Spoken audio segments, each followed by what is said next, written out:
Okay, so for this sprint demo, I'm going to be showing off the new features that I've been working on.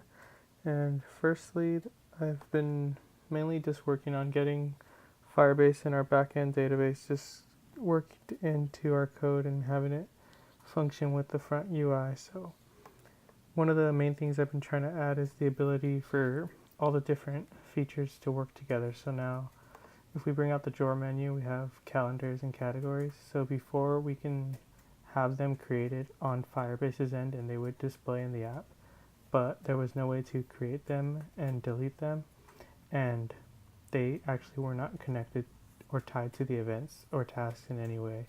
So what I've been working on is getting everything to work together. So I have a calendar here called Gabe's calendar, and I'm gonna just go ahead and create a new calendar and just call this one test cal. And let's make it, I don't know, maybe like this green color. So now if I look in the drawer, I have two calendars. So next time when I go to create a new event, let's just call this test event 1. I can select the calendar that I want the event to be tied to, and I'm going to tie it to the test calendar. I'm just going to give it a summary. Let's call this summary and give it a start time of now and an end time of 1 hour from now, and save the event. So now this event is actually saved and stored in Firebase. And if we go back to the sidebar menu here, we can actually deselect the test calendar and the event will actually disappear. So it's actually tied to the calendar. So I can go ahead and create a new event and call this one test event 2 and tie it to my calendar, leave it same color, schedule it for the same time.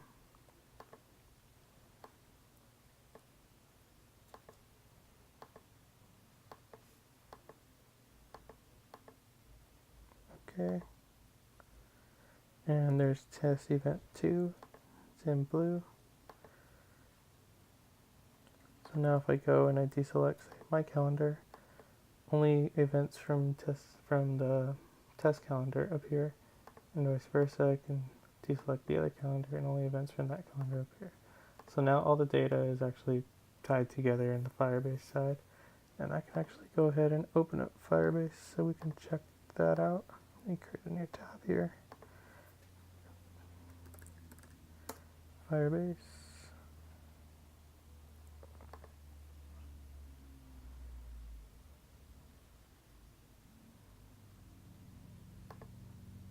Click there, go into the database. And so this is all the data that is stored for 1. So if I go in here and I long press, say, this event here, and I click delete, you can see in Firebase it's automatically updated here and those events are deleted. Likewise with this one. And then each event and calendar and alt data is associated to a specific user, and these are their IDs. So you can log in with different user accounts, and none of the data in your account is going to be in another user's account, and you can't see another user's account data. So you can have as many users if you want. And if you're logged into 2 accounts on 2 different devices, if you update in one spot, it will automatically update in the other spot. And I can actually show that happening right now. I'm going to open up the calendar menu there. I'm going to go ahead, I think it was this one. I'm just going to delete Gabe's calendar from the database end, and it automatically deletes. So everything updates live, and that's pretty much what I've been working on for this sprint. And I've been just helping making mock-ups of the different pages and like that. So all the create pages and the edit pages, I helped make the mock-ups for these and design them. And that's what we've been working on. So let's go to GitHub. So here's our branch we're working on, and these are all my check-ins here. I got one on the 6th, the 11th, the 11th again, the 12th, the 13th, and then they merge back in. And if we click on any of these, we can see what's going on in here. So this one's, I updated the AB event view with subedit and subview files. So this one actually updated some of the views to help out Adrian on his end, because he's working on the edit and the edit and view pages. And so I helped him set those pages up. So there's a lot of green here because we just added new files and not much changing, just a lot of adding here.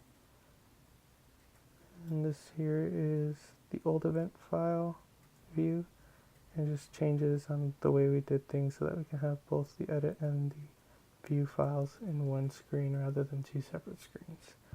And same goes with these other ones. So let's see, we got the database now set up and working, not finished. This is an earlier one. So this just shows all the changes I made to the database files, such as, let's see, Packer. So we got the data cache that I added. So this is the file that really handles all the data for the front end.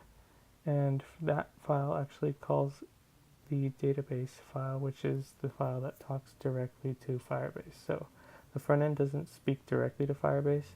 It has this mediator file known as the data cache, and it asks for certain types of data, and then that file asks the database file to ask Firebase, and Firebase sends the files back, and then the data cache organizes all that data into a format the front end can understand. And that's pretty much what I got for this sprint.